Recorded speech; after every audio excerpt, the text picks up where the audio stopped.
مجھ میں اس آدمی کو دیکھنے کی تاب نہ تھی جس نے بلیک میل سے کام لے کر میرے عزم کو شکست دے دی تھی۔ اس کا ضبط جواب دے گیا، وہ رونے لگا۔ اس نے وعدہ کیا کہ وہ میری توقعات پر پورا اترے گا اور ان تمام خوابوں کو جو ہم نے مل جل کر دیکھے تھے حقیقت میں بدل دے گا۔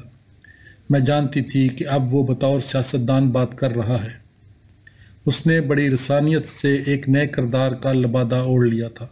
وہ میری آدرش پسندی کو تقویت دینا چاہتا تھا۔ میں روئی تک نہیں۔ ہمارے جزوی میل ملاپ کے بعد کا ہفتہ بڑا مصروف ہفتہ ثابت ہوا۔ مصطفیٰ دن رات سوچ میں پڑا رہا۔ میرے لوٹ آنے کے بعد اب اسے وہ تمام شرطیں پوری کرنی تھی جو مصالحت کے حوالے سے اس پر عائد ہوئی تھی۔ بچوں کو انگلینڈ بلا لینا بھی ہمارے اختیار میں تھا اور پاکستان جا کر ان کے ساتھ رہنا بھی ہمارے اختیار میں تھا۔ بہر صورت کسی فیصلے پر پہنچنا مشکل تھا۔ میں جان گئی کہ اسے کیا فکر لاحق ہے۔ وہ یہ حساب لگا رہا تھا کہ اس تمام کام میں اس کے لیے جوخم کتنا ہے۔ وہ یقین سے کچھ نہیں کہہ سکتا تھا کہ میں کرنا کیا چاہتی ہوں۔ اسے پتا تھا کہ اگر بچوں کو واپس بلا لیا گیا تو میں بڑی آسانی سے اسے خدا حافظ کہہ کر اس پر دوبارہ مقدمہ دائر کر سکتی ہوں۔ اس کے پاس لوٹ آنا شاید میری چال ہو جو میں نے بچوں کو حاصل کرنے کے لیے چلی ہو۔ اس کے سامنے بساط پر ایسا نقشہ جمع ہوا تھا جو اس سے پہلے اس کی نظر سے نہ گزرا تھا اور وہ تذبذب کا شکار تھا۔ میرے سرد مہر رویے نے معاملے کو اور الجھا دیا۔ مصطفیٰ کو پتہ چل چکا تھا کہ مجھے اس سے محبت نہیں رہی۔ میری نظر میں وہ قابل احترام نہ رہا تھا۔ اسے معلوم تھا کہ میں آدرش پسند ہوں۔ اس نے اپنی توجہ میری آدرش پسندی کو جلا دینے پر مرکوز کر دی۔ میرے اپنے بھی عزائم تھے لیکن وہ کسی نہ کسی طرح مصطفیٰ کی ذات اور اس کی سیاست میں اس طرح پیچ در پیچ پیوست تھے کہ انہیں الگ نہ کیا جا سکتا تھا۔ مجھے اس کی شہرت کا سہارا درکار تھا۔ میں عملی سیاست میں صرف اس کی بیوی کے حوالے سے قدم رکھ سکتی تھی۔ میرے لیے اور کوئی راستہ نہ تھا۔ میں زندگی میں کوئی ایسا کام کر جانا چاہتی تھی جو وقی اور قابل قدر ہو۔ مصطفیٰ جان گیا تھا کہ میرے آدرشوں کے حوالے سے وہ کتنا کام کا آدمی ثابت ہو سکتا ہے۔ اس نے مجھے اپنی سیاست میں شریک کرنے کا فیصلہ کیا اور اس فیصلے نے ہماری زندگیاں بدل ڈالیں۔ اسے پتہ تھا کہ سیاست ہی وہ میدان ہے جہاں میں اس کا احترام کر سکتی ہوں۔ یہ سامنے کے بجائے پہلو سے آ کر حملہ کرنے کے مترادف تھا۔ مصطفیٰ کی اس چال کا کامیاب ہونا مقدر بن چکا تھا۔ مصطفیٰ نے پاکستان لوٹنے کا فیصلہ محض اس بنا پر کیا کہ میں جو اس کے پاس واپس آ گئی ہوں تو ضرور اس میں کوئی راز ہے۔ اسے میرے محرکات پر شبہ تھا، تاہم وہ وطن واپسی سے بھرپور سیاسی فائدہ اٹھانے کا متمنی بھی تھا۔ وہ چاہتا تھا کہ وہ میری نظر میں ایک عظیم قائد بن جائے، ایسا قائد جو اچھی طرح یہ جاننے کے باوجود کہ وطن پہنچتے ہی اسے قید خانے میں ڈال دیا جائے گا اپنے عوام کے پاس واپس جا رہا تھا۔ اس عظیم فیصلے کی ذمہ دار میں تھی۔ مصطفیٰ نے جس سے بھی مشورہ کیا اس نے خبردار کرتے ہوئے یہی کہا کہ واپس جانے کے نتائج اچھے نہ ہوں گے۔ جتوئی صاحب نے واشگاف الفاظ میں بتا دیا کہ اگر وہ واپس گیا تو جنرل اسے بخشیں گے نہیں۔ اس میں تو کوئی شک نہیں تھا کہ اسے وطن پہنچتے ہی جیل بھیج دیا جائے گا۔ کیا پتہ ہمیں جیل سے کبھی زندہ سلامت باہر آنا نصیب ہوگا یا نہیں۔ مصطفیٰ نے وطن واپسی کے ان جوکھوں سے مجھے آگاہ کرنا ضروری سمجھا۔ وہ چاہتا تھا کہ پاکستان واپس جانے کے فیصلے کی ذمہ داری کا بوجھ میں بھی اٹھاؤں۔ میں سامان پیک کرنے میں مصروف ہو گئی۔ میں بچوں سے ملنے کے لیے بے قل ہو رہی تھی۔ ہماری واپسی کا دن آ پہنچا۔ جتوئی صاحب نے یہ کہنے کے لیے فون کیا کہ مصطفیٰ ہرگز اس طیارے سے سفر نہ کرے۔ ہم دونوں کا ایک ڈرامائی آمنا سامنا ہوا۔ مصطفیٰ میرے کمرے میں بکھرے ہوئے سامان سے بچتا بچاتا داخل ہوا۔ اس نے معنی خیز انداز میں میری طرف دیکھا۔ اس کی آنکھیں جذبے کی شدت سے چمک رہی تھیں۔ تہمینہ، ہر کسی نے مجھ سے کہا کہ واپس مت جاؤ، میری زندگی خطرے میں پڑ جائے گی۔ اب یہ فیصلہ میں تم پر چھوڑتا ہوں۔ میں چاہتا ہوں کہ ہم دونوں کی طرف سے فیصلہ تم ہی کرو۔ میں چاہتا ہوں کہ تم فیصلہ کرو کہ جن آزمائشوں سے مجھے گزرنا ہوگا، آیا تم ان میں میرے ساتھ نباہ کر سکو گی؟ کیا تم میری خاطر جد و جہد کر سکو گی؟ اگر مجھے کچھ ہو گیا تو کیا تم یہ قسم کھانے کو تیار ہو کہ تم میرے مقصد اعلیٰ کو آگے بڑھاؤ گی؟ اگر مجھے بٹو صاحب کی طرح قتل کر دیا گیا تو کیا تم میری وفادار رہو گی؟ کیا تم قسم کھا سکتی ہو کہ اپنی زندگی میرے کاز کے لیے وقف کر دو گی اور دوبارہ شادی نہیں کرو گی؟ بولو۔ کیا تم سمجھتی ہو کہ واپس جانا میرے حق میں ٹھیک ہوگا؟ میرے لیے اپنی جلا وطنی کا مزید کوئی جواز پیش کرنا ممکن نہیں۔ مارشل لا اٹھا لیا گیا ہے۔ میرے عوام چاہتے ہیں اور مجھ سے توقع رکھتے ہیں کہ میں ان کے درمیان پہنچ جاؤں۔ اس کے الفاظ، اس کے سوالات ٹھیک نشانے پر جا لگے۔ وہ میرے ذہن کے اس خفیہ حصے تک سرایت کر گیا جہاں میں نے اپنے آدرشوں کو سنبھال کر رکھا ہوا تھا۔ مجھے محسوس ہوا کہ وہ میرے ذہن میں لگے ہوئے جالوں کو جاڑ پونچھ کر صاف کر رہا ہے۔ میں اس کی واپسی کی اصل وجہ بھول گئی کہ اسے میری نیت پر اعتبار نہ تھا۔ یکا یک مجھے ایک عرفہ والا تصور، یعنی جلاوطن قائد کی واپسی سے عشق ہو گیا۔ مجھے پتا تھا کہ جلاوطنی کے سبب مصطفیٰ کی مسلسل غیر حاضری اسے سیاسی طور پر غیر فعال بنا دے گی۔ سیاسی خلا کو پر کرنے کے لیے پہلے ہی نئی طاقتیں اور نئے چہرے تیزی سے سامنے آ رہے تھے۔ ہماری سیاست میں تغیرات کی ایک عظیم رو کار فرما تھی۔ سیاسی ڈھانچے میں ایسی تبدیلیاں رونما ہو چکی تھی جن سے نمٹنے کے لیے نئی طرح سے پہل کرنے کی ضرورت تھی۔ نئی طاقتوں سے مقابلہ کرنے کے لیے مصطفیٰ کو اپنی اہمیت منوانا پڑے گی۔ دور بیٹھے بیٹھے حکم چلاتے رہنا کافی نہ تھا۔ خود اپنے ہی پالے میں اپنی لڑائیاں لڑنے کے لیے اس کا موقع پر موجود ہونا ضروری تھا۔ میں نے محسوس کیا کہ اس کے پاس بہادری سے ڈٹے رہنے کے سوا چارہ نہیں۔ میں نے یاد کیا کہ جب وہ پاکستان سے فرار ہوا تھا تو مجھے کتنی مایوسی ہوئی تھی۔ میرے خیال میں جنگی ہیلے کے تحت اس کی وہ پسپائی بزدلانہ فعل تھا۔ بھٹو صاحب نے اکیلے جان دی تھی۔ اب مصطفیٰ کے پاس اپنی کھوئی ہوئی عزت دوبارہ حاصل کرنے کا موقع تھا۔ میں نے ذمہ داری قبول کر لی۔ میں نے کہا کہ میں اس کا ساتھ دوں گی، میں اس کے کاز کے لیے جدوجہد کروں گی۔ جب تک اس کی سیاست پر مجھے یقین اور اس کی آدرشوں کے لیے میرے دل میں احترام رہے گا، میں اس کی رفاقت سے کنارہ کش نہ ہوں گی۔ میں چاہتی تھی کہ وہ میرے سامنے ثابت کر کے دکھائے کہ اس کی جرأت مندی کی جو داستان مشہور ہو گئی ہے وہ عوام کی گڑھی ہوئی کہانی نہیں۔ یہ ثابت کرنا صرف اسی طور ممکن تھا کہ وہ اپنے سیاسی اعتقادات میں استقامت سے کام لے اور فوجی حکومت کے ساتھ کچھ لو کچھ دو کی پالیسی کے تحت ساز باز نہ کرے۔ میں نے کہا کہ میری نظر میں وہ طاقتور انسان ہے، لیکن میں ٹھہری کمزور۔ اس لیے میری کیا رائے؟ اب وقت ہے وہ کسی دیو سے پنجہ لڑا کر دکھائے۔ اب وقت ہے کہ اپنے متعلق وہ جو کچھ کہتا رہتا ہے اس کے مطابق جی کر دکھائے۔ اب آمر سے دو بدو ہونے کا وقت ہے۔ اس کمرے میں ہم نے ایک فیصلہ کیا، اور وہ بھی صرف اس لیے کہ میں اڑ گئی کہ ہمارا فیصلہ یہی ہونا چاہیے۔ میں نے اصرار کیا کہ ہمیں پاکستان چلنا چاہیے۔ میں نے قسم کھائی کہ چاہے کچھ ہو جائے میں ہر حال میں اس کا ساتھ دوں گی۔ جتوئی صاحب نے دوبارہ فون کیا۔ وہ مصطفیٰ کے بارے میں بہت فکر مند تھے۔ مصطفیٰ نے انہیں نہایت پرسکون آواز میں جواب دیا کہ اس نے واپس آنے کا فیصلہ کر لیا ہے۔ اس نے مڑ کر میری طرف دیکھا۔ اس کے تیور ایسے آدمی کے سے تھے جو اپنے کسی عظیم خواب میں سانس لے رہا ہو۔ ہم نے اپنا سامان اٹھایا۔ دروازے پر پہنچ کر وہ رکا، کمرے پر آخری نظر ڈالی اور بولا، یاد رہے تمہارے سوا ہر کسی نے مجھے واپس جانے سے باز رکھنا چاہا۔ میں تمہاری خاطر واپس جا رہا ہوں۔ مصطفیٰ اور میں چلتے ہوئے کار تک گئے۔ اب وہ محض میرا شوہر نہ تھا، میرا قائد بن چکا تھا۔ مجھے پہلے اس سے محبت تھی، اب محبت کی جگہ اس کے مشن پر یقین لے چکا تھا۔ کھر با مقابلہ کھر نامی مقدمہ عدالت سے باہر طے اور رفت گزشت ہو چکا تھا۔ اب ہم ایک اعلیٰ تر عدالت کے سامنے جا رہے تھے، عوام کی عدالت کے سامنے۔ ایک ایسے مرد کے ساتھ پاکستان واپس جاتے ہوئے مجھے خجالت محسوس ہونے لگی جسے میں اخباروں میں راسپوٹین کے نام سے یاد کر چکی تھی۔ میں اس پریس کا سامنا کیسے کروں گی جس نے ہماری ازواجی لڑائی جھگڑے کو رقت امیزی اور جذباتیت سے چپڑا ہوا ڈرامہ بنا کر رکھ دیا تھا؟ میں اس بات کی وضاحت کیسے کروں گی کہ میں نے اسی مرد کے سامنے گھٹنے ٹیک دیے ہیں جس نے میرے بچوں کو اغوا کر لیا تھا؟ میں نے اپنے اندیشوں کا ذکر کیا۔ مصطفیٰ مسکرایا۔ شرمندہ مجھے ہونا چاہیے، تمہیں نہیں۔ تم مجھے چھوڑ کر چلی گئی تھی، میں نے تمہیں واپس آنے پر مجبور کیا۔ تمہیں اپنی پوزیشن کی صراحت کرنے کی ضرورت نہیں، تم نے وہی کیا جو درست تھا۔ عوام بھیڑ بکریوں کی طرح ہیں، ان کو ہر وہ شخص ہانک سکتا ہے جسے راستے کا علم ہو۔ میری سمجھ میں آنے لگا کہ سیاستدان کی کھال موٹی ہی ہونی چاہیے، وہ اپنے پر کیچڑ اچھالے جانے کا عادی ہوتا ہے۔ اگر کیچڑ لگ بھی جائے تو وہ بس اسے جھٹک کر آگے بڑھ جاتا ہے۔ سیاستدان تشہیر کی آکسیجن میں سانس لیتے ہیں، اخباروں میں بالکل ذکر نہ آنا نقصان دہ ہے۔ اس سے تو کہیں بہتر ہے کہ بدنام کرنے والی خبریں ہی چھپتی رہیں۔ مصطفیٰ نے خطرہ تو بے شک مول لیا، لیکن اس سارے بیہودہ واقعے کو ایسا رخ دے دیا جس سے اس کی منفعت کا پہلو نکلتا تھا۔ وہ لوگوں کو ایسا قدامت پسند شخص دکھائی دیا جو اپنے بچوں کے اخلاق پر مغرب کے اثر کے بارے میں پریشان تھا۔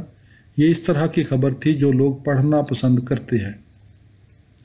مجھے مغرب زدہ آزاد خیال عورت کے روپ میں دیکھا گیا۔ ایسا شاذ ہی دکھنے میں آیا تھا کہ اس سماجی طبقے سے جس کا میں حصہ تھی تعلق رکھنے والی کسی عورت نے اپنے شوہر پر مقدمہ دائر کیا ہو یا اسے گرفتار کرانے کا منصوبہ گانٹھا ہو۔ ان تمام باتوں سے چڑھنا تو کجا، مصطفیٰ کچھ محفوظ ہی ہوا ہو۔ اس نے مجھ سے کہا کہ پلٹ کر ماضی کی طرف دیکھنے کی ضرورت نہیں، مستقبل ہمارا ہے۔ یہ باتیں میرے لیے معنی رکھتی تھیں۔ میں اپنے آدرشوں کی وفادار تھی۔ جب میں بچوں کی بازیابی کے لیے آپ سے باہر ہوئی جا رہی تھی تو میرے والد نے مجھ سے زبردستی جنرل ضیاء کے نام خط لکھوایا۔ میرے لیے یہ خط لکھنا بڑا مشکل ثابت ہوا۔ حالات سے مجبور ہو کر مجھے ایسا قدم اٹھانا پڑا جو میرے مزاج کے منافی تھا۔ میں ایک ایسے شخص سے مدد کی طلبگار تھی جو ان تمام چیزوں کی علامت بن چکا تھا جن کے خلاف ہم برسر پیکار تھے۔ یہ میری آدرش پسندی کے ساتھ ظلم تھا، دھوکہ تھا۔ میں نے یہ خط ماں کی حیثیت سے لکھا۔ میں اسے سیاست دان یا ایسے فرد کے طور پر خط لکھنے کا سوچ بھی نہیں سکتی تھی جس نے مصطفیٰ کے دبستان سیاست میں تربیت حاصل کی ہو۔ بعد کے واقعات سے ثابت ہوا کہ اقتدار کی سیاست میں آدرش پسندی کے لیے کوئی گنجائش نہیں ہے۔ وطن جاتے ہوئے پورے ہوائی سفر کے دوران مصطفیٰ مجھ سے باتیں کرتا رہا۔ اس نے مجھ سے یہ عہد دہرانے کو کہا کہ میں اس کی خاطر جدوجہد کروں گی۔ اس نے مختلف سیاسی منظرناموں پر تبادلہ خیال کیا اور سمجھایا کہ ہمیں ان سے کس طرح نمٹنا ہوگا۔ وہ واضح طور پر مضطرب اور بہت جذباتی نظر آ رہا تھا۔ جب اس پر تھکن غالب آ جاتی تو وہ ننھے حمزہ کو ساتھ لے کر سونے کے لیے بڑے مزے سے فرش پر دراز ہو جاتا۔ میں ابھی تک مخبوط الحواس تھی۔ مجھے دم لینے سے یا اپنی موجودہ صورتحال کا تجزیہ کرنے کی مہلت ہی کہاں ملی تھی۔ واقعات تتلیوں کی طرح گریزاں تھے۔ میں نے ان کے متعلق سوچنا ترک کر کے اپنی نظر بے قرار نلاہٹ پر جما دی۔ طیارے سے باہر کی فضا کتنی پرامن معلوم ہو رہی تھی۔ ہم نے جو سوچا تھا کہ پاکستان پہنچیں گے تو ہمارا استقبال ہوگا، سو وہ کچھ بھی نہ ہوا۔ بالکل الٹ معاملہ دکھائی دیا۔ جلا وطنی کے دوران ہم جن ہجوموں کا خواب دیکھا کرتے تھے ان کا دور دور تک پتہ نہ تھا۔ ہمیں کسی ملاحظے کے بغیر ہوائی اڈے کے ایک دفتر میں لے جایا گیا جہاں ہم انتظار کرتے رہے۔ اتنے میں خبر پھیل گئی۔ چند لوگ اپنے قائد کی جھلک دیکھنے کے لیے جمع ہو گئے۔ چند ایک مقامی اخبار نویس بھی کسی طرح اندر آنے میں کامیاب ہو گئے۔ ہم ہدایات کے منتظر بیٹھے تھے۔ اس اثناء میں ہمیں لنچ پیش کیا گیا۔ مصطفیٰ، حمزہ اور میری ایک تصویر ہے جو اس وقت اخباروں کے صفحہ اول پر چھپی تھی۔ مصطفیٰ حمزہ کو گود میں لیے بیٹھا ہے۔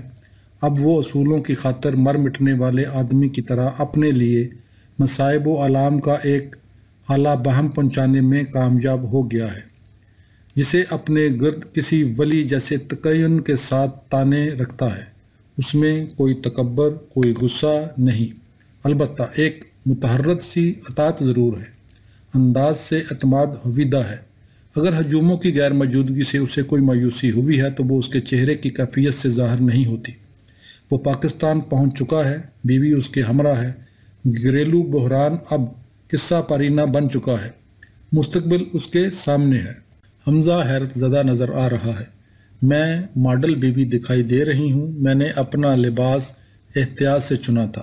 میری قمیض اصلی YSL ہے جس کے آر پار دکھتے رنگوں میں شیر بنے ہیں۔ یہ میرے شیر پنجاب کی وفادار ہونے کی علامت ہے۔ میں نے لوئی فرائڈ کی بنی ہوئی بغیر آستینوں کی قبا پہنی ہوئی ہے۔ اس شاہ خرچی پر مجھے جرم کا احساس ہو رہا تھا۔ جب ہم اس ملک سے رخصت ہوئے تھے تو ہمارے پاس صرف 50,000 روپے تھے اور اب واپسی پر ان دبئی پلٹ لوگوں جیسے نظر آ رہے تھے جن کی چھچھوری عمارت ضرب المثل بن چکی ہے۔ بہرکیف اس وقت مجھے یہ احساس نہیں تھا کہ میری پوشاک بالکل بے تکی ہے۔ میں باہر جا کر جتوئی صاحب کی بیگم خلیقہ سے ملنا چاہتی تھی جو کار میں بیٹھی ہمارا انتظار کر رہی تھی۔ مجھے روکا گیا۔ میں گارڈ پر دھاڑی، تم کون ہوتے ہو مجھے روکنے والے؟ میری گرفتاری کا وارنٹ تو دکھاؤ۔ میں وہاں سے نکل آنے میں کامیاب ہو گئی۔ فوجی افسر شاہی سے یہ میری پہلی جھڑپ تھی۔ ایسی بہت سی جھڑپیں اور بھی ہونی تھی۔ مجھے پتہ چلا کہ بے دھڑک ہو کر ڈرانے دمکانے سے کام بن جاتا ہے۔ میں واپس آئی تو ہمارے تمام بیگ کھلے پڑے تھے اور چیزیں کاؤنٹر پر ادھر سے ادھر بکھری ہوئی تھیں۔ میں بہت پریشان ہوئی۔ پہلے وہ مصطفیٰ کے کپڑے اور کتابیں لے گئے، پھر وہ اسے بھی ساتھ لے گئے۔ اسے کراچی کے ایک ریسٹ ہاؤس میں رکھا گیا۔ میں لاہور چلی آئی۔ میری جتوئی صاحب اور ان کی نئی تشکیل یافتہ نیشنل پیپلز پارٹی کے کارکنوں سے ملاقات ہوئی۔ وہاں پریس والے بھی تھے۔ انہوں نے مجھے گھیر لیا۔ یہ اخباری نمائندوں کے ساتھ میری پہلی مڈ بھیڑ تھی۔ کیا آپ اپنے شوہر کی خاطر جدوجہد کریں گی؟ ہاں۔ کیا آپ ان کی سیاست پر یقین رکھتی ہیں؟ ہاں۔ جو وعدہ میں نے مصطفیٰ سے کیا تھا میں اسے نبھا رہی تھی۔ مجھے امید تھی کہ وہ بھی اس وعدے کو نبھائے گا جو اس نے مجھ سے اور عوام سے کیا تھا۔ جب ہم باہر آئے تو میں جذبات کے وفور سے بے حال ہو گئی۔ یہی وہ دن تھا جس کے خواب ہم دیکھتے آئے تھے۔ اس نے سالہ سال ہمیں سہارا دیے رکھا تھا۔ اچانک مصطفیٰ کے ساتھ گزاری ہوئی ازواجی زندگی کے تمام چھوٹی چھوٹی ہولناکیوں نے ایک ایک کر کے میرے ذہن پر یلغار کر دی۔ یہ کیسے ممکن ہوا کہ میں اس شخص کی زبردست حامی اور واحد امید بنی یہاں کھڑی تھی؟ میں جہنم جا کے لوٹ آئی تھی۔ میں جہنم کے نشیب و فراز سے اتنی اچھی طرح آشنا تھی۔ باب نمبر 3، جہنم کے نشیب و فراز، 1977 تا 1985۔ ذکر اس پریوش کا پھر بیاں اپنا، بن گیا رقیب آخر جو تھا رازداں اپنا۔ ہم جرنیلوں کے ساتھ کسی طرح کی انکہی مفاہمت کے بعد پاکستان سے روانہ ہوئے تھے۔ فوجی انقلاب کے بعد سیاسی مخالفین کی پکڑ دکڑ جاری تھی۔ بھٹو صاحب کو قتل کے ایک الزام میں دھر لیا گیا تھا۔ اسی الزام کی وجہ سے انہیں آخر جان سے ہاتھ دھونے پڑے۔ مصطفیٰ نے پاکستان چھوڑنے کا جو فیصلہ کیا تھا اس پر میں بے کل سی تھی۔ جس سہولت سے ہم پاکستان سے نکل آئے اس سے یہ بے کلی اور بڑھ گئی۔ مجھے محسوس ہوا کہ ہم غداری کے مرتکب ہوئے ہیں۔ مجھ میں اتنی ہمت نہ تھی کہ اپنی بے طمنانی کو لفظوں میں ادا کر سکوں۔ مصطفیٰ نے میری بے کلی کو بھانپ لیا اور کہا کہ ہمارا پاکستان سے نکل آنا بزدلی کا فعل نہیں، اپنی جان بچانے کے لیے سیاست میں اس طرح کی مفاہمت کرنی ہی پڑتی ہے۔ مردہ سیاستدان جلد ہی میراث کی صورت اختیار کر لیتا ہے۔ عوام کے لیے اپنی میراث آپ تیار کرنا مصطفیٰ کی سب سے بڑی ضرورت بن چکا تھا۔ ہم صبح سویرے اسلام آباد سے روانہ ہوئے۔ ہمارے لیے صورتحال بڑی کشیدہ تھی۔ مجھے اپنے ملک ہی کو نہیں اپنی 3 ماہ کی بیٹی نصیبہ کو بھی چھوڑنا پڑ رہا تھا۔ مصطفیٰ کے خیال میں نصیبہ کو ساتھ لے جانے میں خطرہ بہت تھا۔ ہمارے سامنے کوئی قطعی منصوبہ نہ تھا۔ ہمیں بس اتنا ہی معلوم تھا کہ ہماری اولی منزل لندن ہے۔ ہمارے پاس صرف 50,000 روپے تھے جو پاؤنڈوں میں تبدیل ہونے کے بعد حقیر سی رقم بن کر رہ جاتے۔ جب طیارہ رن وے کے آخر پر رکا، پرواز کی اجازت ملنے کا انتظار کر رہا تھا تو میں نے مصطفیٰ کے ماتھے پر پسینہ پھوٹتے دیکھا۔ میں محسوس کر سکتی تھی کہ اس کی کن پٹیاں دک دک کر رہی ہیں۔ اس کے چہرے پر خوف کا سایہ تھا۔ اسے پتہ تھا کہ جنرل متلون مزاج ہیں، وہ اپنا ارادہ بدل بھی سکتے ہیں۔ بہرحال انہوں نے ارادہ بدلا نہیں۔ طیارہ حرکت میں آیا، فضا میں بلند ہوا۔ میں نے نیچے اپنے ملک کو دور ہٹتے دیکھا۔ مصطفیٰ کی نظر اب مستقبل پر جمی تھی۔ اس کے چہرے سے ظاہر تھا کہ اس کی جان میں جان آ گئی ہے۔ وہ تختہ دار کو جل دینے میں کامیاب ہو گیا تھا۔ انگلستان میں کوئی جگہ ایسی نہ تھی جہاں ہم جا کر ٹھہر سکتے۔ مصطفیٰ نے طیارے میں ایک پاکستانی تارک وطن کو، جس پر انگریزیت اتنی غالب آ گئی تھی کہ وہ خود کو ہیری کہنے لگا تھا، باتوں میں لگا لیا۔ 6 گھنٹے بعد ہیری ہمارا دوست بن چکا تھا۔ وہ ہمارے کاز کی حمایت پر آمادہ ہو گیا۔ ملک سے باہر رہنے کے باوجود ابھی تک دل سے پاکستانی تھا۔ اس نے کہا کہ ہم اسے شرف میزبانی بخشیں۔ مصطفیٰ نے یہ پیشکش قبول کر لی۔ ہیری ارلز کوٹ میں ایک کونسل فلیٹ میں مقیم تھا۔ ہم ایسے غریبانہ علاقے میں اپنی خوشی سے نہ ٹھہرے تھے، مجبور کی کیا مرضی۔ فلیٹ چھوٹا سا تھا، میں وہاں بہت تنگ تھی۔ میزبان نے ہمارا بڑا خیال رکھا، مصطفیٰ نے خود کو بدلے ہوئے حالات کے مطابق ڈال لیا۔ آخر وہ جلا وطن ہی تو تھا، اور بے آرامی اور جلا وطنی لازم و ملزوم ہیں۔ میں راتوں کو زیادہ وقت جاگتی رہتی، میں مضطرب تھی۔ میں پاکستان سے باغ آنے پر مضطرب تھی۔ میں بھٹو صاحب کو موت کی کوٹھری میں بے یار و مددگار چھوڑ کر چلے آنے پر مضطرب تھی۔ مجھے اس مشکوک لین دین کی وجہ سے اضطراب تھا، جس کے نتیجے میں ہمیں پاکستان سے باہر جانے کی اجازت ملی تھی۔ یہ تو مجھے معلوم نہ تھا کہ مصطفیٰ نے کیا ٹپس لڑائی تھی، لیکن میرا دل کہتا تھا کہ اس نے زندگی بچانے کی خاطر اپنی عزت کا سودا کیا ہے۔ میں نے دل میں کہا کہ اگر مجھے کبھی ایسی صورتحال سے دوچار ہونا پڑا تو میں وطن ہی میں اس کا ڈٹ کر مقابلہ کروں گی۔ جلا وطنی اپنے تمام رومانی اشاروں کنائیوں کے باوجود مشکلات سے بچنے کا آسان طریقہ ہے۔ مصطفیٰ کی سیاسی سوجھ بوجھ سے مایوس ہو کر مجھے نیند آ گئی۔ میں نے خواب دیکھا کہ انقلاب برپا ہو چکا ہے اور میں سر اٹھائے سینہ تانے پھانسی کے تختے کی طرف بڑھ رہی ہوں۔ جب پھانسی کا پھندا میرے گلے کے گرد تنگ ہوا تو مجھے لرزش تک نہ ہوئی۔ پہلے چند ہفتے برطانیہ اور یورپ میں دوسرے جلا وطنوں سے رابطہ استوار کرنے میں گزرے۔ مصطفیٰ دوسروں کو اپنی موجودگی کا احساس دلا رہا تھا۔ جلا وطنی کی سیاست کا آغاز ہو گیا۔ اس دوران میں ہم نے میرے روٹھے ہوئے والدین سے صلح صفائی کی کوشش کی۔ میرے والد ابھی تک اس بات کو قبول کرنے پر خود کو آمادہ نہ کر سکے تھے کہ میں نے ایک ایسے شخص سے شادی کر لی ہے جو نہ صرف مجھ سے 20 سال بڑا ہے بلکہ پہلے ہی کئی شادیاں کر چکا ہے۔ امی ہم سے راضی ہو چکی تھی۔ مصطفیٰ کو بڑی تشویش لاحق ہو گئی کہ میں اپنے والدین سے اختلاف دور کیوں نہیں کرتی۔ مجھے لگا کہ وہ مالی طور پر خود کو غیر محفوظ محسوس کر رہا ہے اور مزید کسی مفاہمت کے لیے تیار ہے۔ گویا اس کے کردار کے رش پرنٹ میری نظر سے گزر رہے تھے۔ میں نے اس کی وہ کمزوریاں دیکھ لیں جنہیں وہ اپنی سخت گیر ظاہری وضع کی اوٹ میں چھپائے رکھتا تھا۔ ادھر اپنی بچی کے بغیر مجھے کچھ ہوش نہ تھا کہ میں کہاں ہوں، اور کسی بات کا مجھے دھیان ہی نہ تھا۔ ہر بار جب میں سڑک پر یا پارک میں کسی بچے کو پرام میں لیٹا دیکھتی تو میری مامتا بیدار ہو جاتی۔ میرے لیے ہر بچہ پرکشش تھا، اور محض اسے دیکھتے رہنے سے مجھے اتنا لطف آتا جیسے میں اپنی ہی بیٹی کو دیکھ رہی ہوں۔ مصطفیٰ غالباً اسے کمزور نسوانی جذباتیت کا ایک اور مظاہرہ سمجھتا تھا۔ دو کمزور افراد نامعلوم کے روبرو۔ میرے والدین اسپین میں ماربیلا نامی جگہ مقیم تھے۔ میں نے امی سے بات کی۔ انہوں نے کہا کہ میرے والد ہمیں خوش آمدید کہنے کو تیار ہیں۔ میری خوشی کا ٹھکانہ نہ رہا۔ میں جانتی تھی کہ وہ سب سے زیادہ مجھے چاہتے ہیں، اور میں اس اذیت کو محسوس کر سکتی تھی جو انہیں پہنچی تھی۔ میں ان کے اصولوں کی عزت کرتی تھی، اور مجھے اس بات پر دل میں فخر تھا کہ اپنے تمام کرب کے باوجود انہوں نے اپنے اصولوں کو کبھی ترک نہ کیا تھا۔ ہم ملاگا کے ہوائی اڈے پر اترے اور کار سے ماربیلا پہنچے۔ وہاں ہم نے ہالیڈے ان میں کمرہ لیا۔ میرے والدین نے ہمارے لیے اپنی کار بھجوا دی تھی۔ ان کا ولا سمندر کے کنارے واقع تھا۔ ہمیں ڈنر پر مدعو کیا گیا تھا۔ اس وقت مجھے کیا خبر تھی کہ آگے چل کر اس ڈنر سے کیسا فساد برپا ہوگا۔ میری بہنیں منو، زرمینہ اور عدیلہ، جو سب غیر شادی شدہ تھیں، ان دنوں میرے والدین کے پاس رہتی تھی۔ گھر میں منو جیسی نٹ کھٹ کوئی نہ تھی۔ وہ او لیول کی تیاری کر رہی تھی۔ اتنی مدت کے بعد مجھ سے ملنے پر اس کا جوش و خروش دیدنی تھا۔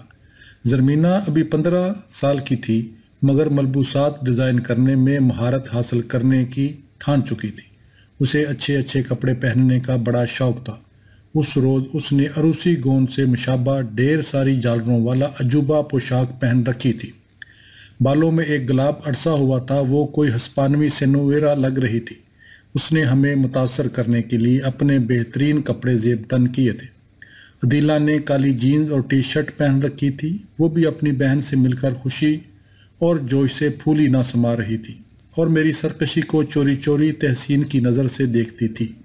میں نے امی سے، جن کا مزاج آمرانہ تھا، لڑ جھگڑ کر ایک ایسے شخص سے شادی کر لی تھی جو مشہور تو تھا لیکن اپنے ماضی کے حوالے سے بدنام بھی خاصا تھا۔ عدیلہ کو بڑا تجسس تھا کہ دیکھیں تو صحیح یہ مقتدر آدمی جو اب اس کا بہنوئی بن چکا ہے کیسا ہے۔ میرے والد نے شفقت بھرے انداز میں مجھے گلے لگایا، میں رو پڑی۔ وہ کہنے لگے، تمہارے فیصلے سے مجھے پریشانی بھی ہوئی تھی اور دکھ بھی پہنچا تھا، اس کے باوجود آج میں پرانی رنجشیں بلا کر تمہیں دوبارہ دل میں جگہ دے رہا ہوں۔ یہ تمہاری دوسری شادی ہے اور میری یہی خواہش ہے کہ چاہے کچھ بھی ہو تم اپنے میاں کو ہرگز نہ چھوڑو۔ اب تمہیں اس کے گھر سے مر کر ہی نکلنا چاہیے۔ میں اسی شرط پر تمہیں خاندان میں پھر سے جگہ دے رہا ہوں۔ میں نے عہد کیا کہ چاہے کوئی وجہ ہو، حالات چاہے کیسا بھی رخ اختیار کر لیں، میں مصطفیٰ کا ساتھ نہ چھوڑوں گی۔ اس وقت مجھے پتہ بھی نہ تھا کہ میں کتنی مشکل کمٹمنٹ کر رہی ہوں۔ ماحول میں جو تھوڑی بہت کشیدگی باقی تھی وہ تحلیل ہو گئی۔ منو بغیر رکے بولے جا رہی تھی۔ زرمینہ کا رویہ بہت ہی پیار بھرا تھا، وہ ہر طرح سے میرا خیال رکھنا چاہتی تھی۔ بس عدیلہ کی کچھ مساحت ختم ہونے کا نام نہ لے رہی تھی۔ اس وقت وہ صرف 13 سال کی تھی۔ عدیلہ اور مصطفیٰ میں کوئی بات بڑی عجیب سی تھی۔ یوں لگتا تھا کچھ نہ کچھ ہو کر رہے گا۔ مجھے محسوس ہو رہا تھا دو خبیث ذہن ایک دوسرے سے نتھی ہو گئے ہوں۔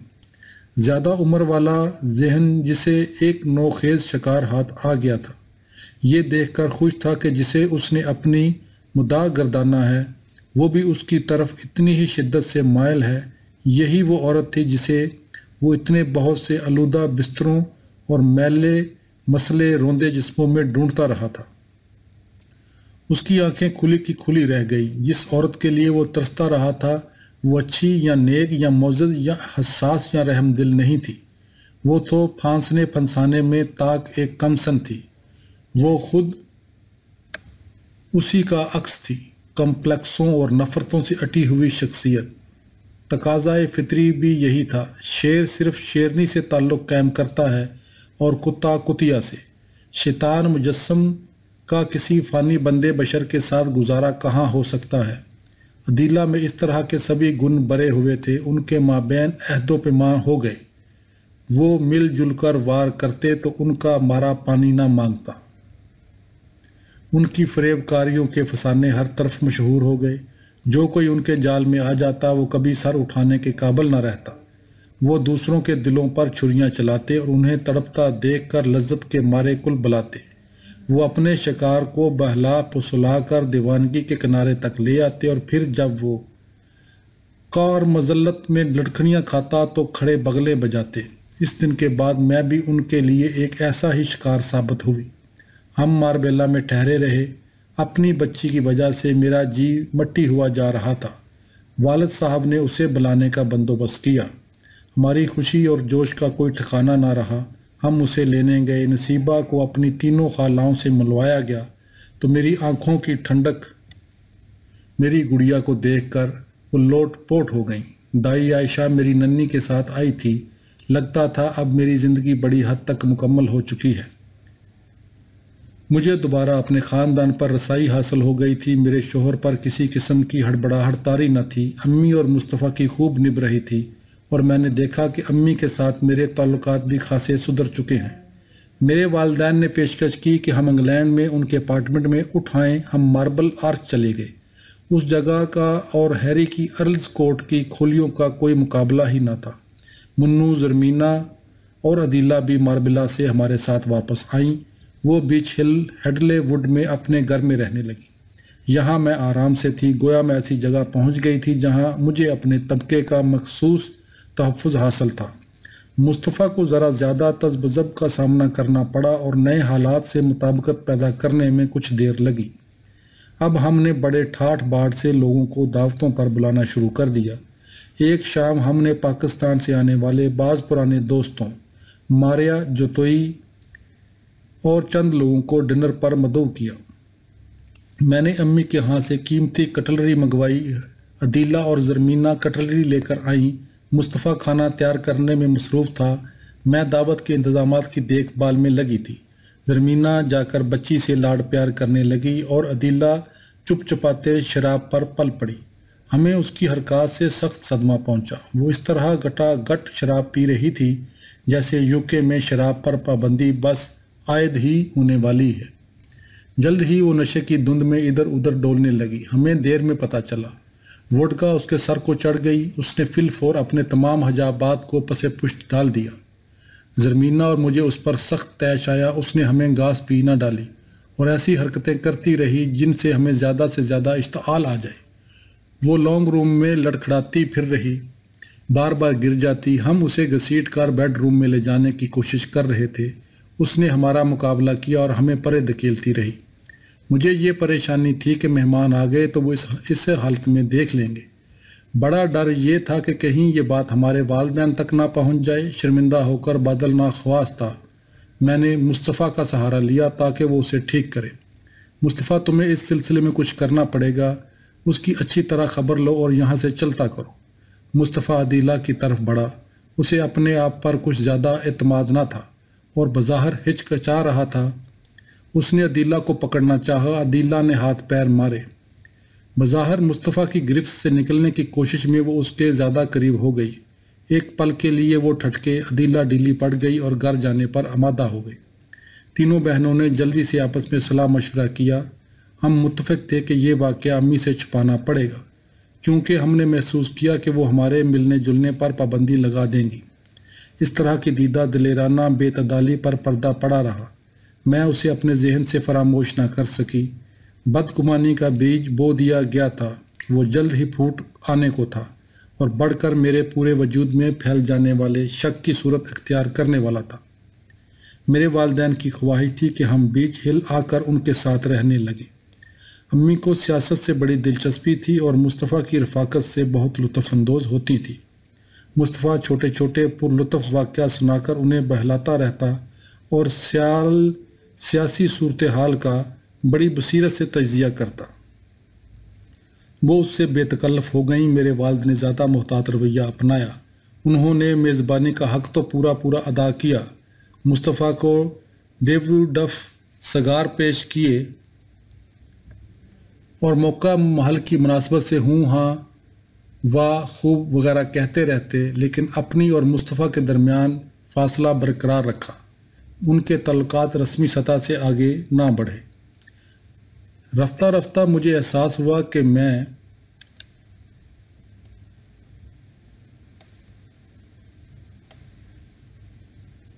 میں ذہن میں مصطفیٰ اور امی کا موازنہ کرتی تو مجھے اپنی حالت پر ہنسی آتی۔ کیا ستم ظریفی تھی کہ امی کے غلبے سے نجات پا کر میں ایک ظالم کی گود میں جا گری تھی۔ امی نے مجھے کھا ڈالا تھا۔ ان کا مزاج آمرانہ تھا۔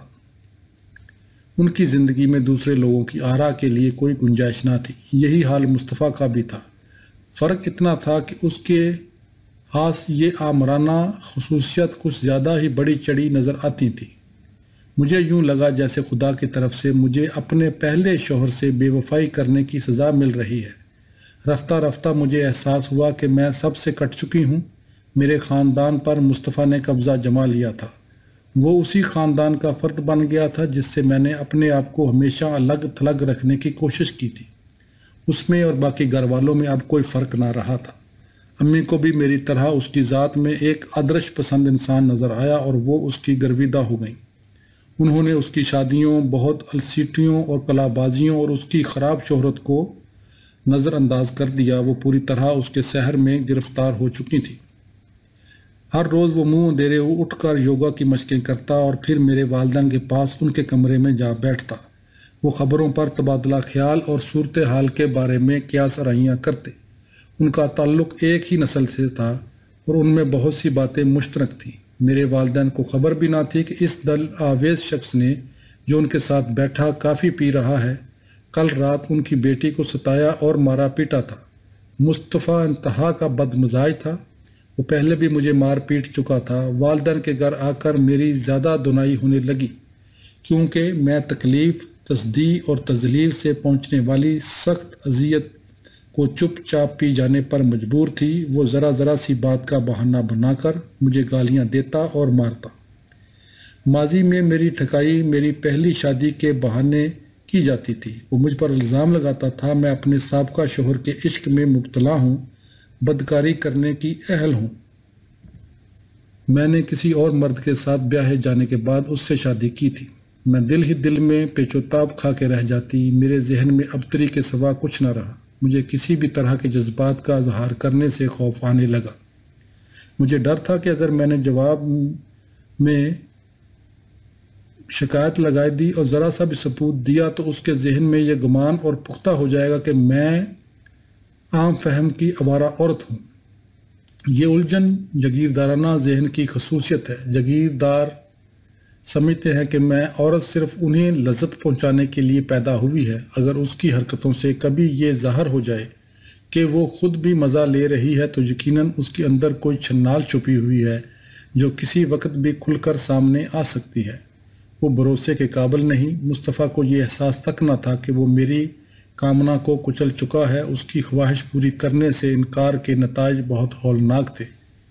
میں اس گورکھ دندے کو یہ سمجھ کر برداشت کرتی رہی کہ میں اس کے کسی کام تو آ رہی ہوں، میری یہی افادیت سہی۔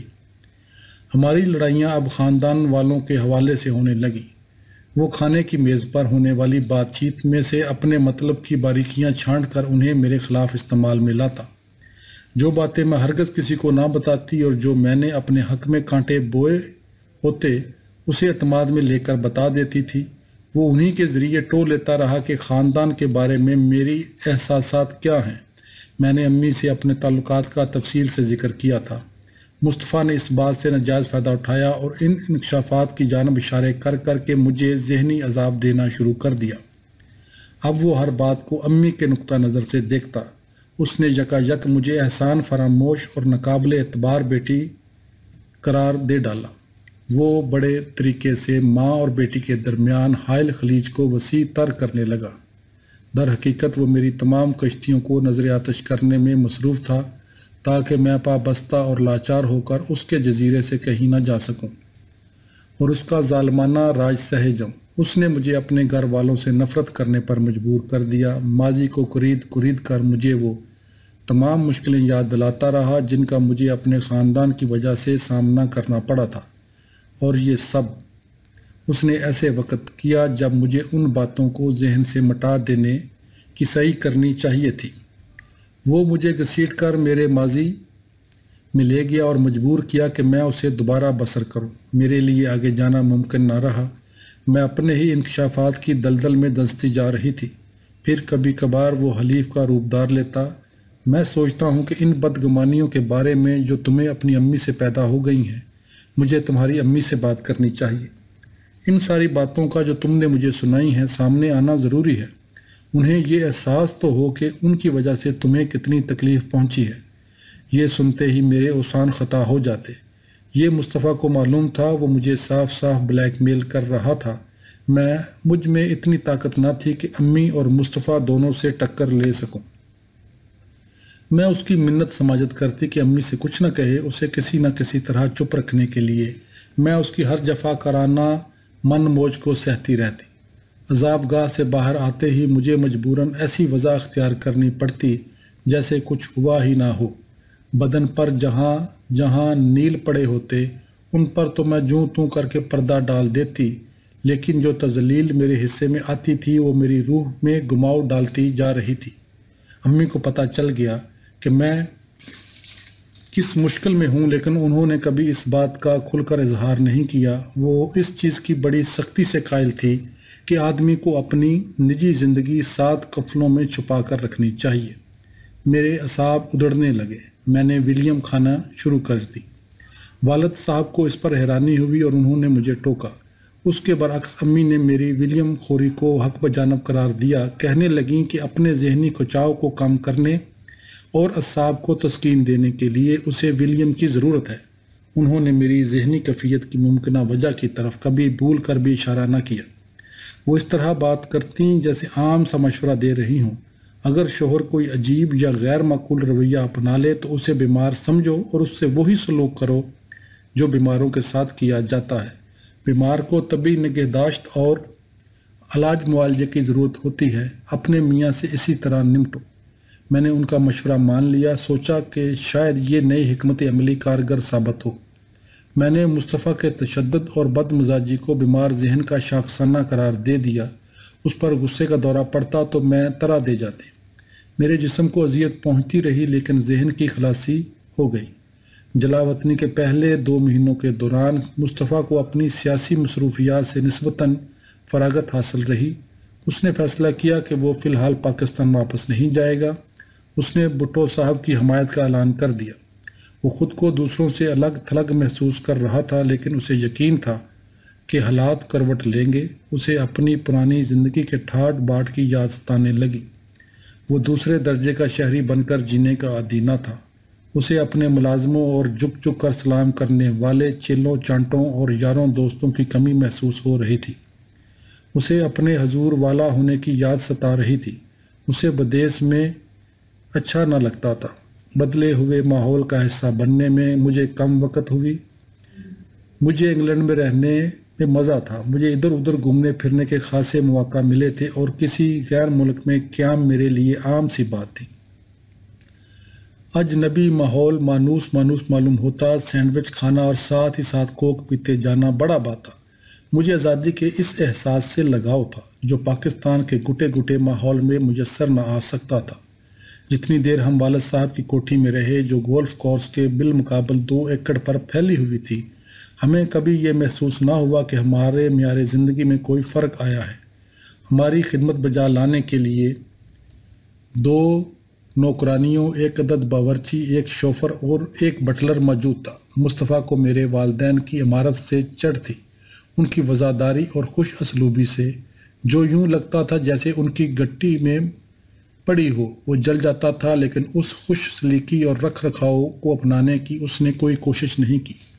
وہ اپنے اجڑ پن اور ناشائستگی کی ٹی شرٹ پر جلی حروف میں لکھے کسی نعرے کی طرح نمائش کرتا پھرتا۔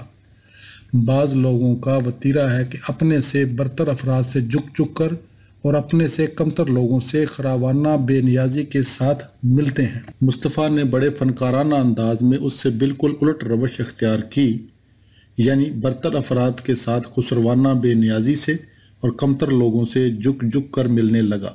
اس نے اس خاندان سے انتقام لینے کے لیے ٹھان لی جو محض اپنی وضاقتہ پر قائم رہ کر نادانستہ طور پر اسے کھجا رہا تھا۔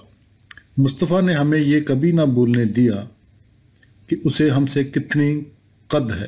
میں جانتی تھی کہ اس پر کیا افتاد پڑی ہے۔ میں نے اسے سہارا دینا چاہا۔ میں نے اپنے آپ سے کہا کہ وہ بیمار ہے، اسے مدد کی ضرورت ہے۔ واقعہ یہ ہے کہ وہ سچ مچ وطن کے لیے کلپ رہا تھا۔ وہ اس جاہ و حشم کی کمی محسوس کرتا ہے جو برسر اقتدار ہونے کے وقت اسے حاصل تھا۔ مجھے اپنے پر خاصی حیرت ہوئی۔ میرے تھکے ہارے ذہن نے گاہے گاہے تجزیہ کرنا اور حالات کی عقلی تاویلات ڈھونڈنی شروع کر دی تھی۔ میں اس معوف حالت سے رفتہ رفتہ ہوش میں آ چلی تھی جو نامعقول تشدد اور احتیاط سے چنے وقفوں سے کی جانے والی تذلیل کی وجہ سے مجھ پر طاری تھی۔ اس کی محرومی، دربدری اور ناتواں ہو کر رہ جانے کے احساس کو اپنے پر طاری کر لینا اب میرے لیے ممکن ہو گیا۔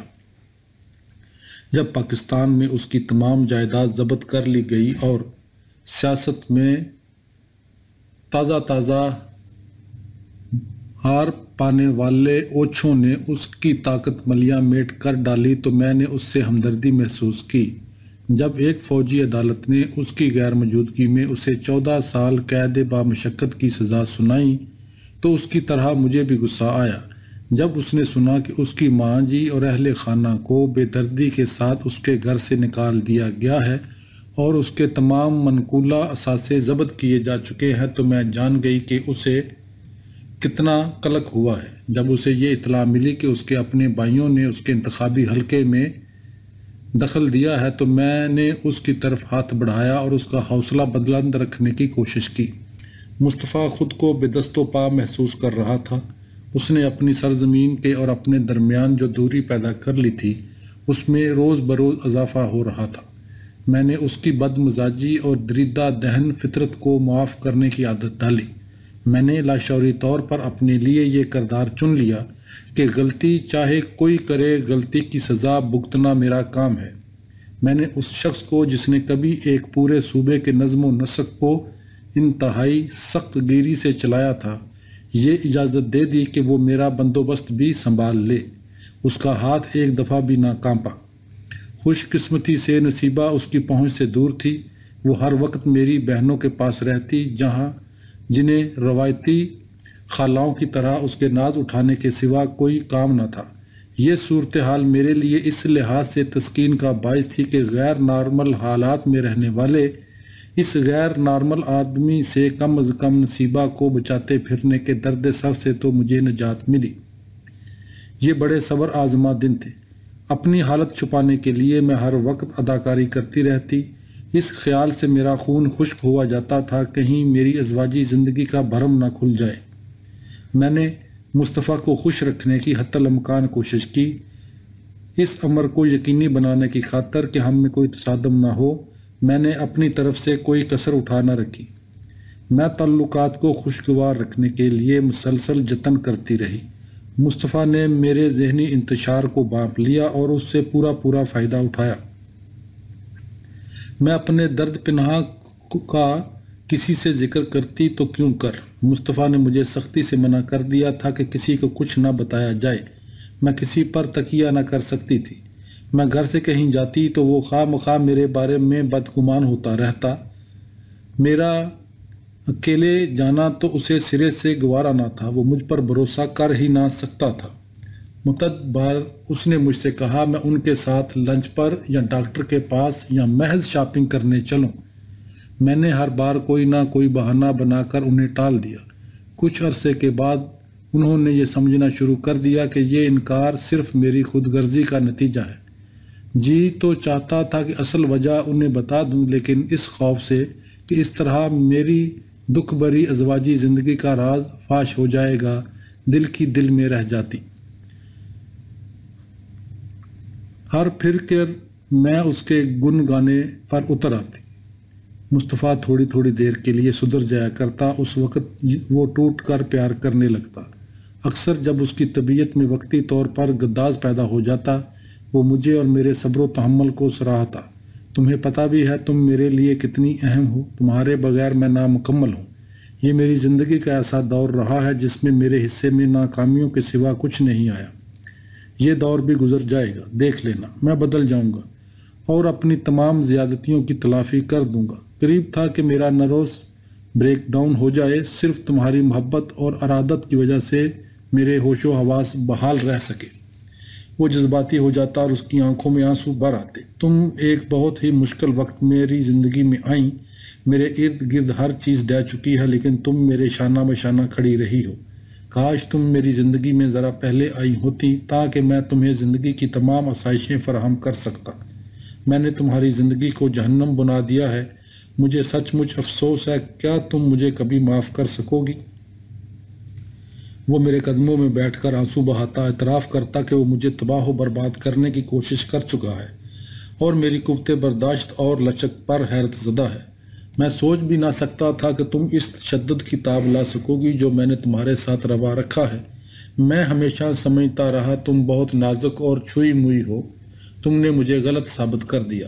تم طاقتور عورت ہو، تم واحد عورت ہو جس میں مجھ سے ذہانت کے ساتھ نمٹنے کی قوت برداشت موجود ہے۔ میں تمہیں ہرگز کبھی دغا نہ دوں گا۔ تم بھی وعدہ کرو کہ میرے ساتھ چھوڑنے کا خیال کبھی دل میں نہ لاؤ گی۔ اس کے آنسوؤں سے پگھل کر جو گویا مجھے گرداب سے نکال کر ساحل تک لے آتے، میں وعدہ کر لیتی۔ عدیلہ کو لاڈ پیار نے بگاڑ دیا تھا، اسے ہوکا تھا کہ لوگ ہر وقت اس کی طرف متوجہ رہیں اور اسے حسب منشا توجہ ملتی بھی رہتی تھی۔ اس کا قد 5 فٹ 4 انچ تھا اور جسم اتنا پرکشش کہ نظر نہ ہٹے۔ مصطفیٰ اور اس میں خوب نبھنے لگی۔ میری دوسری بہنوں نے مصطفیٰ سے رسمی سا فاصلہ برقرار رکھا۔ وہ ابھی اس کے بارے میں اندازہ لگا رہی تھیں۔ عدیلہ سمجھ گئی کہ وہ اور مصطفیٰ اصل میں یک جان دو کالم ہیں۔ عدیلہ کے لیے مصطفیٰ کے پاس بہت وقت تھا، وہ اس کی ناز برداری کرتا اور شرارتوں اور چٹکلوں کا لطف لیتا، اس کی ایسی شوخیاں معاف کرنے پر آمادہ رہتا جو اگر میں کرتی تو لامحالہ میرے منہ پر زناٹے کا تھپڑ پڑتا۔ ابتدا میں تو میں نے اس میل جول کو بڑھنے دیا۔ یہ دل کو بھلا لگتا تھا کہ مصطفیٰ نے اپنا آمرانہ مکھوٹا اتار کر رکھ دیا ہے اور بڑا بھائی بنا ہوا ہے۔ صاف ظاہر تھا کہ میری بہنوں میں سے اس نے اپنی خصوصی التفات کے لیے صرف عدیلہ کو کیوں چنا ہے۔ میں جان گئی کہ یہ التفات دو طرفہ ہے۔ عدیلہ کو اپنے التفات کے بدلے میں کہیں زیادہ التفات مل رہا ہے۔ میری دوسری بہنوں کی نظر میں مصطفیٰ ایک جاگیردار تھا۔ انہیں احساس تھا کہ ان کی اور ان کے بہنوئی کی عمر میں بہت فرق ہے۔ اس کی موجودگی میں یا اس سے گفتگو کرتے وقت ان کا رویہ شائستہ رہتا۔ انہوں نے اپنے اور اس کے درمیان ایک بڑی واضح لکیر یہ جتانے کے لیے کھینچ دی تھی کہ ان کے تعلقات کی بس ایک حد ہے۔ عدیلہ کسی قسم کی حدود کی پابند نہ تھی۔ ہم نے اس کے کھلم کھلا عشووں غمزوں کو لڑکپن کی خود رانی پر محمول کیا۔ میرے والدین مشرق وسطیٰ چلے گئے۔ عدیلہ بھی ان کے ہمراہ تھی۔ اب ہم دونوں کے علاوہ گھر میں یا نصیبہ تھی یا ملازم تھے۔ ان 15 دنوں کے دوران مصطفیٰ بہت چڑچڑا اور بے چین رہا۔ ذرا ذرا سی بات کا بتنگڑ بنا کر مجھ سے ہولناک انداز میں لڑتا جھگڑتا۔ اب سارا گھر اس کی تحویل میں تھا۔ اسے پتا تھا کہ وہ بلا خوف و خطر ٹھکائی کر سکتا ہے۔ ایک بار میں نے فون پر اپنے بھائی سے بات کی تو اس پر بگڑ بیٹھا۔ اس کے خیال میں ہم فون پر بہت دیر بات کرتے رہے تھے۔ تم اس سے اتنی دیر کیوں باتیں کرتی رہیں؟ وہ تمہارا بھائی ہے یا تمہارا یار؟ میں نے حیران ہو کر اس کی طرف دیکھا۔ وہ میرا بھائی ہے۔ مصطفیٰ، حد ہو گئی، مجھے جواب دے رہی ہو تم؟ میں یہ سیکھ چکی تھی کہ اسے جواب دینے کی جرت کبھی نہ کرنی چاہیے۔ جواب دینا گستاخی کی انتہا تھا، بغاوت کی پہلی سرسراہٹ، جسے جاگیردارانہ پاؤں تلے کچل دیا جانا ضروری تھا۔ وہ میری جانب سے اس برائے نام جسارت کو بہانہ بنا کر مجھے مارا پیٹا کرتا۔ ایک بار مجھ پر پل پڑنے کے بعد اس نے مجھے اتنے زور کی لات ماری کہ میں سیڑھیوں پر لڑکتی ہوئی نیچے جا گری۔ میں ابھی وہاں نیچے مڑی تڑی گٹھڑی بنی پڑی تھی کہ وہ سیڑھیوں سے دوڑتا ہوا اتر آیا اور پہلے کی طرح وحشیانہ انداز میں مجھے گھونسے اور لاتیں مارنے لگا۔ میری پسلیاں ہل گئیں، لیکن تکلیف کا احساس تو اضافی چیز ہے۔ جب اس کے مکے اور لاتیں میرے جسم پر کہیں اور برسنی شروع ہوئیں تو میں پسلیوں کو بھول گئی۔ اس بے رحمانہ تشدد کے دوران مصطفیٰ سے میں نے پہلی بار کہا، میرے ابا جی کا گھر ہے اور میرے خیال میں تمہیں یہاں مجھ پر ہاتھ اٹھانے کی جرت نہیں ہونی چاہیے۔ سناٹا چھا گیا، جیسے مصطفیٰ کو اپنے کانوں پر یقین نہ آیا ہو۔ میری زبان پر پہلی بار وہی کچھ آ گیا تھا جو میرے دل میں تھا۔ اتنا کہہ کر میں نے ایک بات اور اس پر واضح کر دی تھی۔ میں نے یہ ثابت کر دیا تھا کہ میں اس کی ملکیت نہیں بلکہ میرے اور بھی رشتے ہیں، جو اس بندھن سے جس نے مجھے اس کے ساتھ نتھی کر دیا تھا کہیں زیادہ مضبوط ہیں۔ خون کے رشتے، یہ ایسی بات ہے جسے جاگیردار سمجھ سکتا ہے اور بوزووا طبقے کے لوگ ہیچ پوچھ قرار دے کر رد کر دیتے ہیں۔ میں نے پہلی بار دیدہ دانستہ اسے الٹ کر جواب دیا تھا۔ اب اس کا غیظ و غضب اور بڑھا تو نشانہ میں ہی بنی۔ اس روز اس نے مجھے اتنا مارا کہ میں تقریباً بے ہوش ہو گئی۔ میری چیخیں کمزور پڑتے پڑتے تھکی ہاری آہوں میں تبدیل ہو گئیں۔ بعد ازاں مزید پٹائی سے بچنے کے لیے میں نے اپنے کہے پر معافی مانگ لی۔ مجھے احساس تھا کہ مصطفیٰ اندر سے ہل گیا ہے۔ میں جانتی تھی کہ وہ مجھے کچل ڈالنے کے لیے اب کوئی اور منصوبہ بنائے گا۔ میرے والدین واپس آ گئے، عدیلہ بھی ان کے ساتھ تھی۔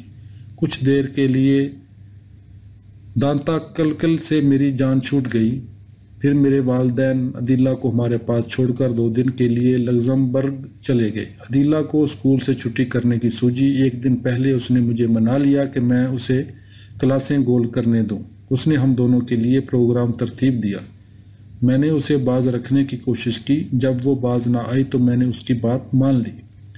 اس دن رات گئے وہ میرے پاس آئی اور کہنے لگی کہ اس نے اپنا پروگرام بدل لیا ہے۔ میں نے سوچا کہ یہ سب نوجوانی کی تلون مزاجی کی اظہار ہے۔ اگلی صبح ہمارا ڈرائیور ایرک نہیں آیا اور عدیلہ پر بکھلاہٹ طاری ہو گئی۔ مصطفیٰ کو لندن جانا تھا، چنانچہ میں نے اس سے کہا کہ وہ عدیلہ کو اسکول اتارتا جائے۔ وہ چلے گئے۔ میں نے انہیں رخصت کیا اور دوبارہ نصیبہ اور اس کے معمولات میں الجھ گئی۔ سپہر کو عدیلہ کا فون آیا، آج میں اسکول نہیں گئی، میں اپنی ایک سہیلی کے گھر اتر گئی تھی۔ تم نے ایسی حرکت کیوں کی؟ ابھی تو آدھے دن کی کلاسیں چھٹی ہیں، میں اب چلی جاؤں گی۔ شام کو مجھے لینے کے لیے ایرک کو اسکول بھجوا دوں گی۔ اس نے فون بند کر دیا۔ میں نے شوفر کو بھیج دیا کہ اسے لے آئے۔ شام کو عدیلہ گھر آ گئی۔ بات رفتہ گزشتہ ہو گئی۔ عدیلہ اب اور ہی راستے پر چل نکلی تھی۔ وہ میرے مصطفیٰ کے درمیان تفرقہ ڈالنے میں مصروف تھی۔ پہلے میں سمجھی کہ وہ یہ سب کچھ بولے پن میں کر رہی ہے، لیکن رفتہ رفتہ اس کی حرکات کو محض اتفاق قرار دینا ممکن نہ رہا۔ بولے پن کی آڑ میں ایک سوچے سمجھے منصوبے پر عمل کیا جا رہا تھا۔ اسے ہماری زندگیوں کے ان تمام گوشوں کا علم تھا جن میں کسی کو جھانکنے تک کی اجازت نہ تھی، اور وہ بڑی ڈٹھائی سے ان میں دندناتی پھرتی تھی۔ میرا سابق شوہر انیس انہیں حساس موضوعات میں سے ایک موضوع تھا۔ چنانچہ وہ اٹھتے بیٹھتے انیس کا ذکر کرتی رہتی، بڑی معصومیت سے مصطفیٰ کو بتاتی کہ میں انیس سے شادی کرنے کے لیے کس طرح مری جا رہی تھی۔ اس طرح کی چھوٹی چھوٹی چٹکیاں وہ بڑے حساب سے مصطفیٰ کی تختی رگوں میں برتی رہتی۔ مصطفیٰ کے غضب کا نشانہ مجھے بننا پڑتا۔ تشدد کا جو راتب روز رات کو مجھے ملتا تھا اس کی شدت میں اضافہ ہوتا گیا۔ عدیلہ کی دیدہ دانستہ بے حسی میری دوسری بہنوں سے چھپی نہ رہ سکی۔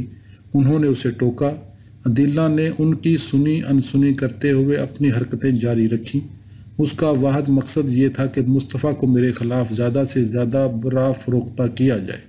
جس طرح وہ میرے ماضی میں مخل ہو رہی تھی اور اس کی مداخلت کا جو نتیجہ میرے حال پر مرتب ہو رہا تھا وہ مجھے بہت برا لگا۔ مصطفیٰ کو جس طرح اس کے ناز اٹھاتا تھا اس کی وجہ سے بھی میں کبیدہ خاطر ہوئی۔ میں نے مصطفیٰ کو بتا دیا کہ اس بارے میں میرے جذبات کیا ہیں۔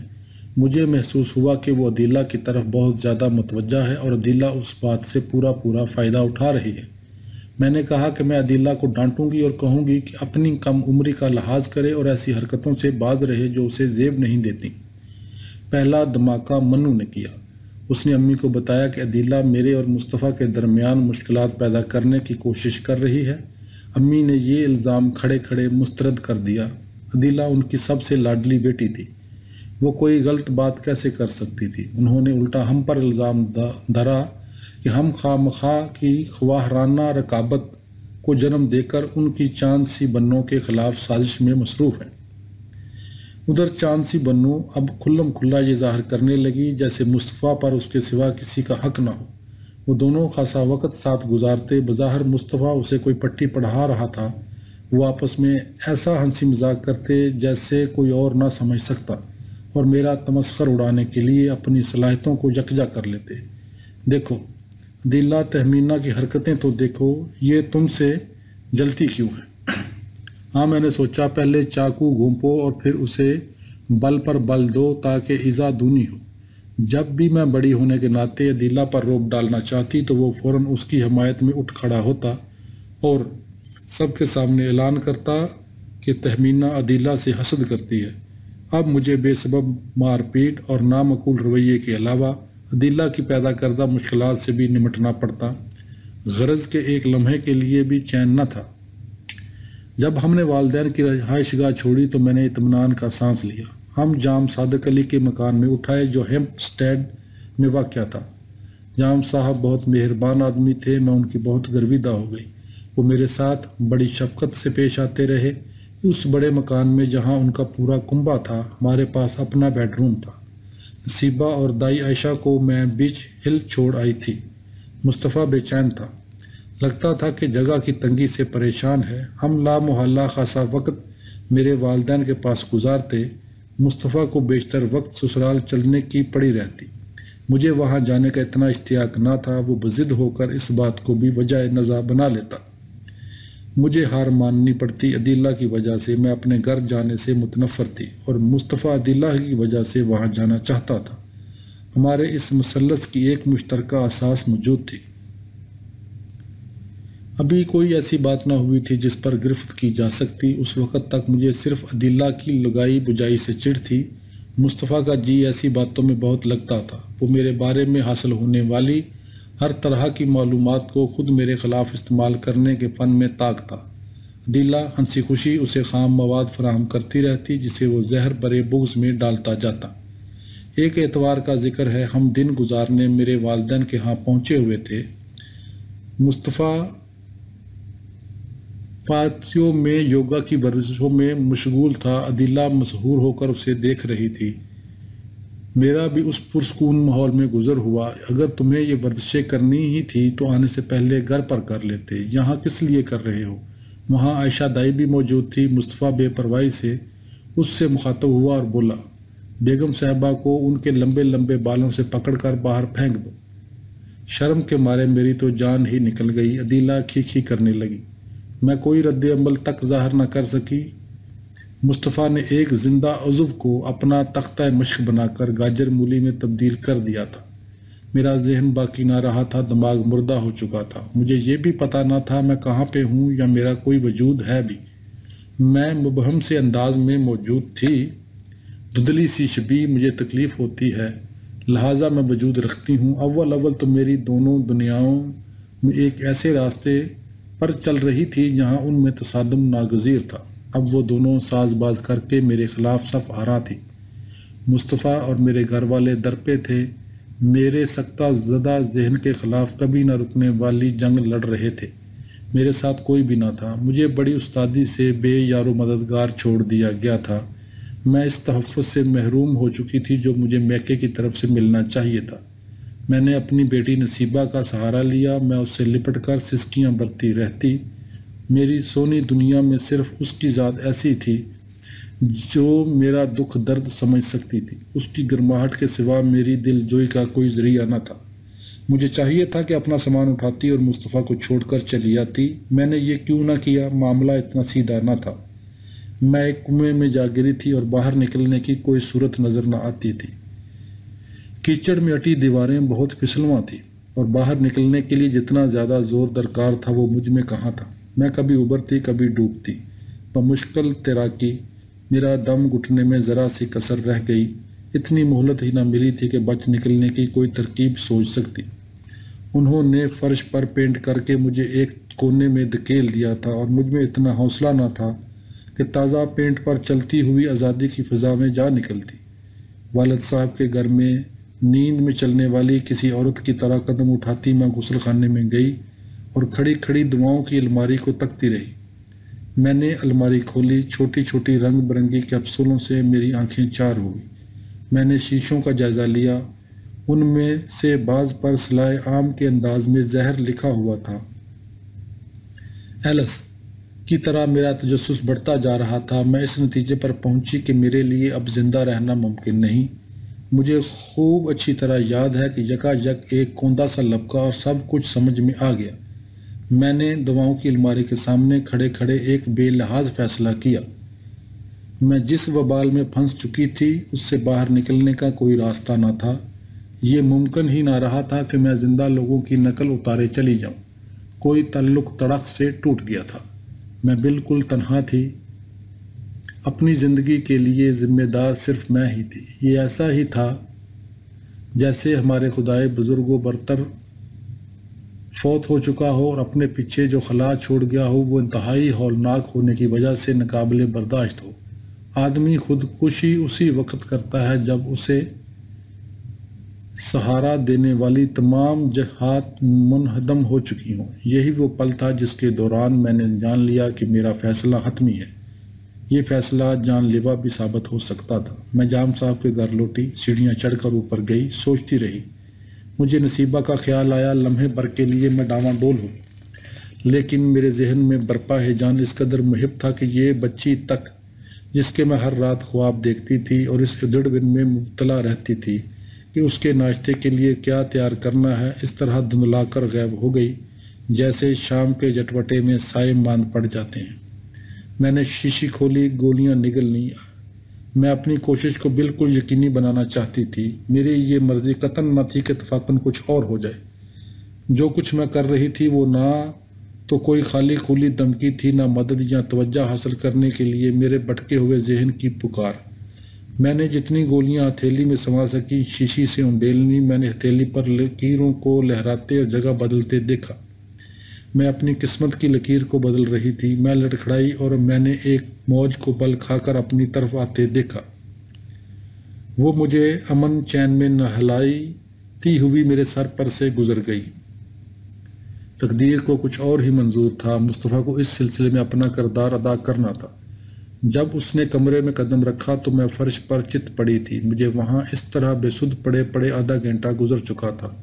میری جان دھیرے دھیرے نکلتی جا رہی تھی۔ مصطفیٰ نے جام صاحب کو بلایا اور ان دونوں نے میرے منہ پر ٹھنڈے پانی کے چھینٹے مار کر مجھے ہوش میں لانا چاہا۔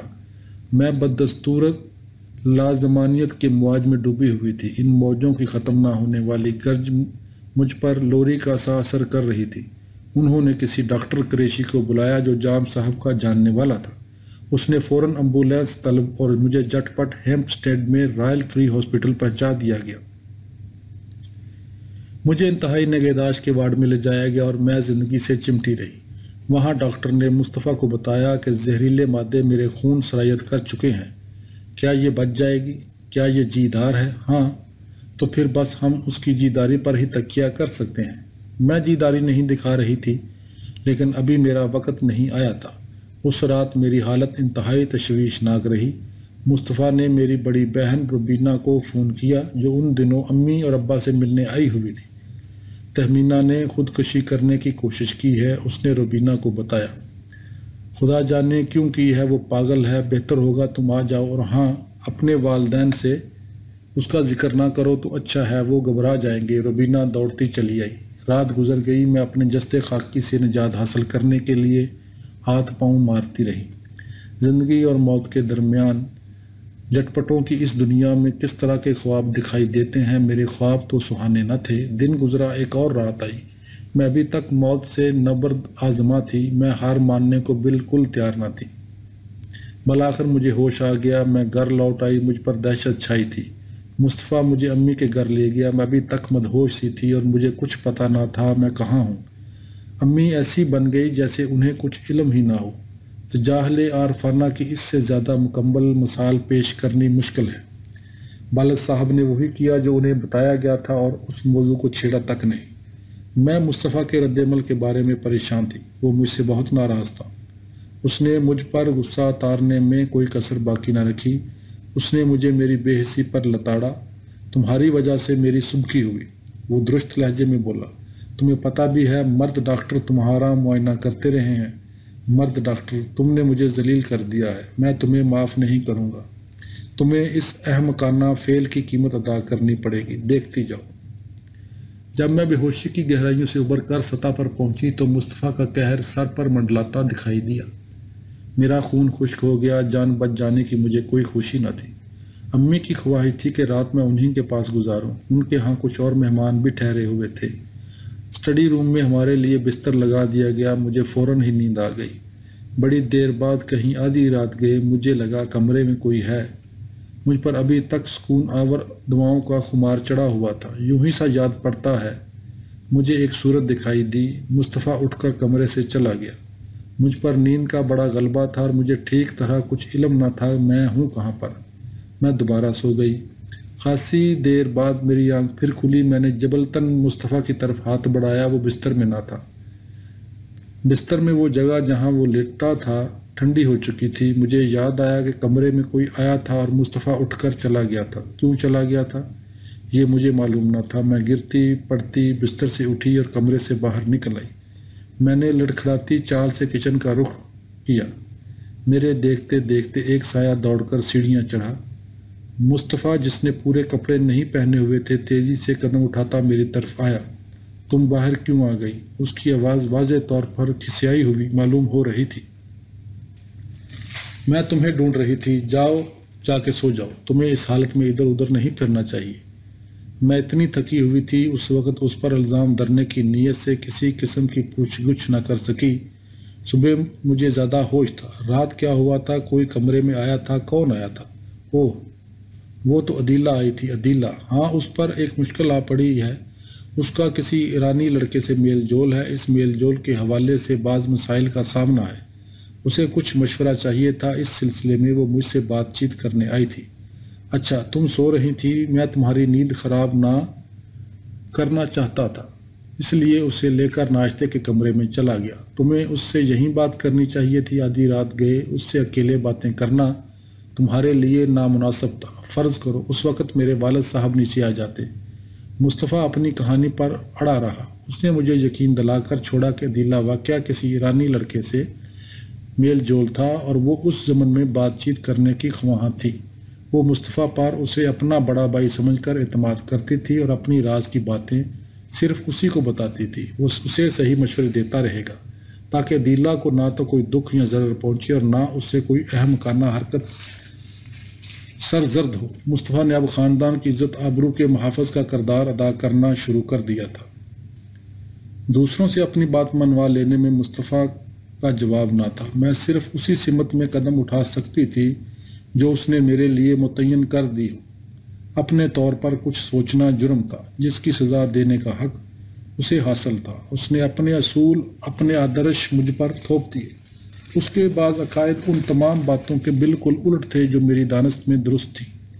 ان عقائد سے سرسرا ازمنہ وسطیٰ کے ماحول کی بو آتی تھی۔ وہ تعصبات، توہمات اور بڑی بوڑھیوں کے رواتی معتقدات کے ایک آمیزش کی پیداوار تھا، لیکن اسے تقل پسندانہ اور مدلل مباحثے میں حصہ لینے پر کسی طرح آمادہ کیا ہی نہ جا سکتا تھا۔